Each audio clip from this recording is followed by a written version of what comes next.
It's very interesting that you also have a background in engineering and neuroscience. Yeah. And now this has also shaped what has become this book as well, but focusing on leadership. Yeah. Where do the two meet? Exactly that. So my background, when you look at my personal, skills, when you look at my, my skills, my skill sets, they are in engineering as well as in neuroscience, which is understanding how the brain works. So when you bring in or you combine the two, neuroscience and engineering, then you get this new discipline called neuroengineering. So this is the one that I'm applying, because when you look at neuroengineering, it looks at the fundamental principles of how the human brain works and how human behavior gets to be driven by, what we do. So for me, when you look at engineering is about the innermost workings of things.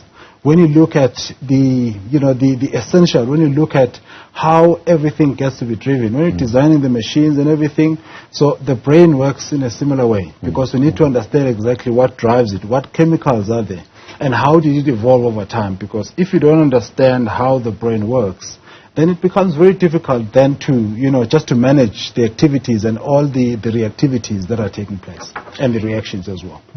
Hey, to learn more about the brain, how it works, to learn more about the neuroscience of effective leadership, to learn more about the NeuroLeaders Toolkit, to learn more about the methodology and approach that we use, to learn more about the neurotalks, your keynotes, workshops, to learn more about the neurocoaching, and to learn more about many other products that we offer, please click on the link below and we'll be able to connect further and advance your cause.